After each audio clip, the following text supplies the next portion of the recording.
Mani Ratnam top 10 good to great movies ఏంటో ఓసారి చూద్దాం. నంబర్ 10 సఖి. ఒక జనరేషన్ మొత్తానికే వాళ్ళు ఇప్పుడు చూసుకోవడానికైనా రిలేట్ అవ్వడానికి పర్ఫెక్ట్ ఫిలిం ఇది. నంబర్ 9 గీతాంజలి.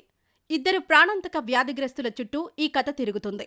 లైఫ్ టైం లిమిటెడ్గా ఉందని తెలిసినప్పటికీ ప్రేమలో పడతారు. నంబర్ 8 బొంబాయి. మత కలహాల బ్యాక్డ్రాప్లో తీసిన సినిమా ఇది. హ్యూమన్ రిలేషన్షిప్స్ గురించి మంచి మెసేజ్ ఉంటుంది. నంబర్ 7 యువ.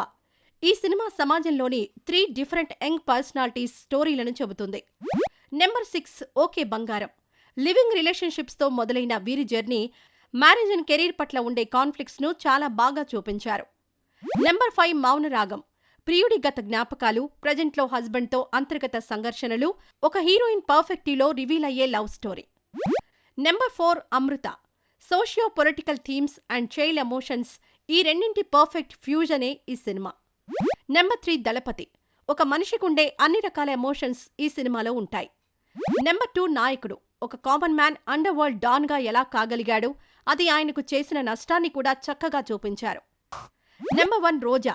కాశ్మీర్ టెర్రరిజం సమస్యని చాలా సందేశాత్మకంగా చెప్పారు. అండ్ బ్యూటిఫుల్ లవ్ ట్రాక్ కూడా ఉంటుంది ఈ సినిమాలో.